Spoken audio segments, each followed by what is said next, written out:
नमस्कार दोस्तों, मैं हूं विजय राघव। शुरू करते हैं आज का एनालिसिस सर्वेश्वर दयाल सक्सेना जी की। उन्होंने कहा है कि याद रखो, एक बच्चे की हत्या, एक औरत की मौत और एक आदमी का गोलियों से चिथड़ा तन किसी शासन का ही नहीं, संपूर्ण राष्ट्र का है पतन। शुरू करते हैं। गैंग रेप के बाद रीढ़ की हड्डी तोड़ दी, जीभ काट दी। 15 दिन तक इशारों में बात करती रही पीड़िता और फिर दम तोड़ दिया। प्रदेश है उत्तर प्रदेश, जिला है हाथरस और दिनांक है 14 सितंबर। एक बीभत्स घटना जिससे देश हिल गया। आइए जानते हैं। 14 सितंबर को सुबह सुबह पीड़िता, उसका बड़ा भाई और माँ गांव के जंगल में घास काटने गए थे। जब घास की एक गठरी बंध गई तो बड़ा भाई उसे लेकर घर चला आया।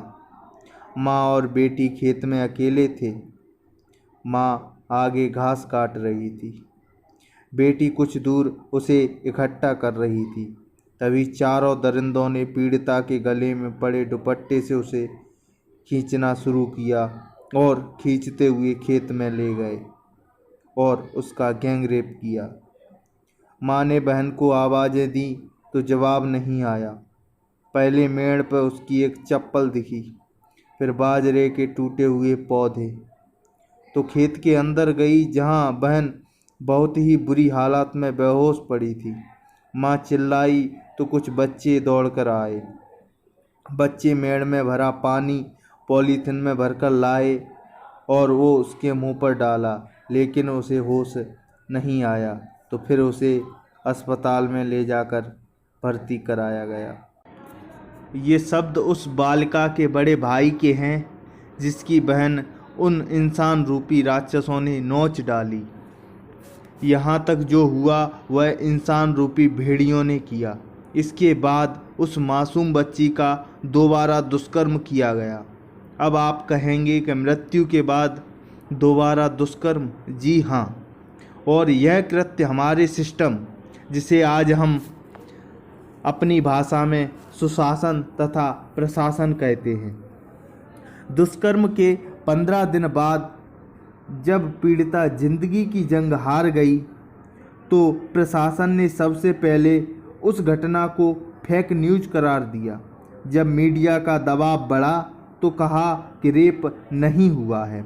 जब दबाव चारों ओर से बढ़ा तो प्रशासन के नुमाइंदे आए और उस माँ तथा जनता को समझाने लगे कि तुम जो कह रहे हो वो सही नहीं है, हम जो कह रहे हैं वह सही है।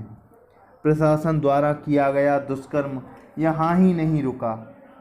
जब आगे बढ़ा तो पीड़िता का शव परिवार को नहीं सौंपा गया, बल्कि रात के गुप्त अंधेरे में करीब पुलिस द्वारा शमशान घाट में जला दिया गया।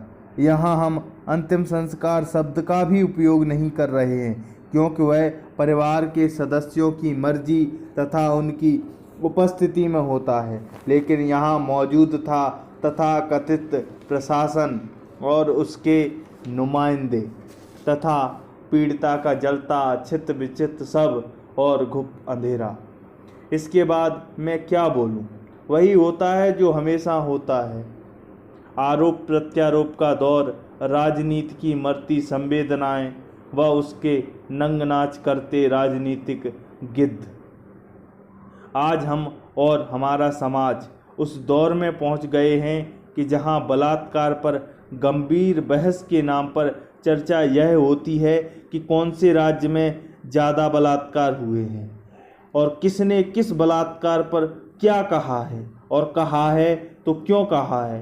आज़ादी दिलाने वाले हम पर हंसते होंगे और ऊपर बैठकर सोचते होंगे कि इनके लिए हमने लाठी और गोलियां खाईं और फांसी को चूमा।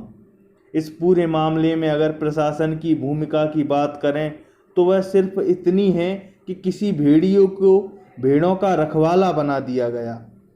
आज की बहस के लिए जो टीवी पर चल रही है उसके लिए गांधी जी के कथन के साथ मैं अपनी बात को समाप्त करता हूँ कि मनुष्य को तभी अपना मुंह खोलना चाहिए जब वह मौन रहने से बेहतर हो। धन्यवाद।